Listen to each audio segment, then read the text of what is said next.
Assalomu alaykum. Bugungi mavzu yelka sohasidagi kasalliklardan biri adgezivniy kapsulit yoki zamorоженный плечо yoki muzlagan qo'l. Yelka bo'g'imi eng murakkab bo'g'imlardan bittasi hisoblanib, qo'lni 360 gradusga oldinga va orqaga aylantirish imkoniyatiga ega. Yelka bo'g'imining ustidan kapsula o'ralgan. Kapsulaning ichida suyuqlik mavjud. Bu suyuqlik yelka bo'g'imini ishqalanishini kamaytirib, yengil harakatlanishini ta'minlaydi.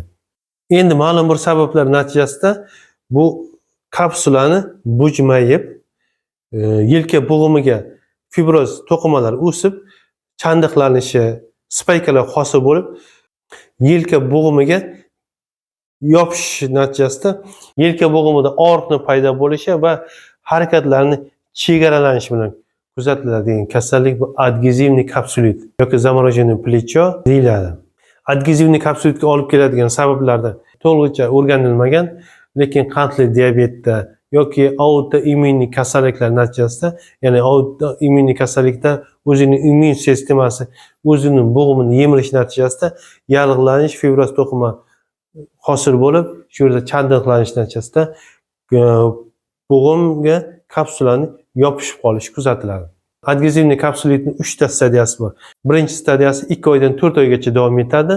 Bunda yelka sohasida kuchli og'riqni bo'lishi, ayniqsa og'riqning kechqurun kuchayishi va qo'lning passiv harakatlarida ham og'riqning kuchayishi, og'riqning sababsiz bo'lishi va kuydiruvchi og'riq bo'lishi yoki simillovchi to'xtovsiz og'riq bo'lishi, og'riqning qo'llarga uzatilishi kuzatiladi. Ikkinchi bosqichi 6 oydan 1 yilgacha hisoblanib, bunda og'riq nisbatan kamayadi ikkinchi bosqichda, lekin harakat chegaralanishi ko'payadi. Va ikkinchi bosqichda ovqat yeyotganda qoshiqni og'ziga olib kelishga qiynaladi yoki tish yuvishga qiynaladi yoki sochini tarashga qiynaladi. Qo'lni harakat chegaralanishi hisobiga. Ikkinchi bosqichda sinamasi bor. Ya'ni testda qo'lni yondan yuqoriga ko'tarishni aytganimizda bemalol qo'lni yuqoriga ko'tara olmasdan yelkasini ko'tarishga harakat qilib, qo'lni mana bunday yelkasi bilan bo'yni siqilishi kuzatiladi.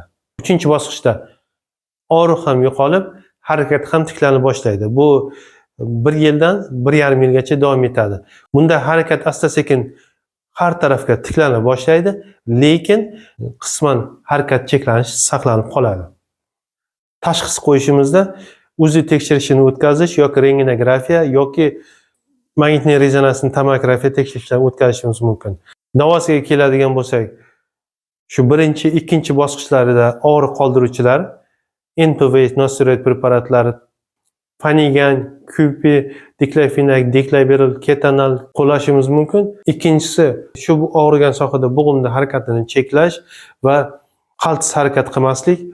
Uchinchisi, og'rigan yelka bo'g'imiga glukokortikoid preparatlarini blokada qilish yoki PRP terapiya, ya'ni o'zini qonni olib probirkaga sentrifugadan o'tkazib, trombositlarni massa va faktor rostani oldi yoki yon yoki orqa tarafdan yelka bo'g'imga blokada qilsa, yaxshi effekt beradi.